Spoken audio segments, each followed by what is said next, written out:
السلام علیکم دوستو، آج کی ویڈیو میں بات کریں گے داڑھی منڈے نعت خواں کے حوالے سے کہ کیا ایسا شخص حضور صلی اللہ علیہ وآلہ وسلم کی نعت پڑھ سکتا ہے یا نہیں۔ اس ویڈیو کو آخر تک ضرور سنیں، ہو سکتا ہے کہ آپ کی وجہ سے کسی کی اصلاح ہو جائے۔ اس سے پہلے آپ سے ایک گزارش ہے کہ اگر آپ نے ابھی تک ہمارے چینل کو سبسکرائب نہیں کیا تو جلدی سے مہربانی کر کے ہمارے چینل کو سبسکرائب کریں اور بیل آئیکن کے اس بٹن کو ضرور دبائیں تاکہ ہر ویڈیو کا نوٹیفیکیشن آپ کو بآسانی مل سکے۔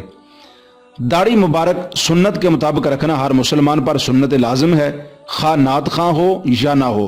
مطلقاً داڑھی واجب اور قبضہ بار سنت ہے۔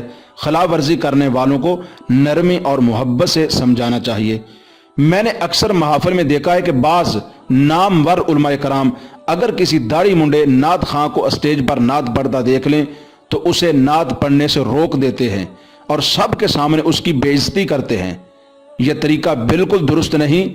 اللہ تعالیٰ قرآن مجید برہان رشید میں ارشاد فرماتا ہے، ادعو الی سبیل ربک بالحکمت والموعظۃ الحسنہ، اپنے رب کے راستے کی طرف حکمت اور اچھی نصیحت کے ساتھ بلائیے۔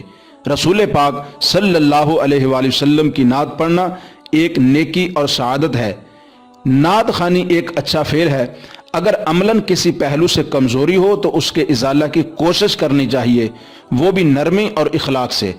نعت خوانی پر حوصلہ افزائی کریں اور عملی درستگی کی کوشش و فرمائش میں اتنی سختی نہ ہو کہ جو نیکی ہو رہی ہے اس سے بھی محروم ہو جائے۔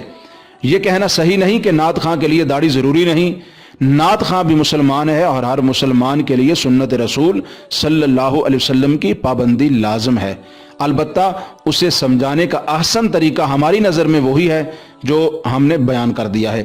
ہمارا پورا معاشرہ الا ماشاءاللہ ایسے تضادات کا مرقع ہے۔ پیر صاحبان، مولانا صاحبان، طلبہ، عوام کس کس کا ماتم کریں گے۔ نعت خوانی کی اجازت ہر ایک کو ہونی چاہیے سوائے مرتدین کے۔ لوگوں کو قریب آنے دیں، پھر نرمی سے سمجھائیں۔ مریض کو اگر معالج قریب ہی نہ آنے دے تو علاج کس کا کرے گا؟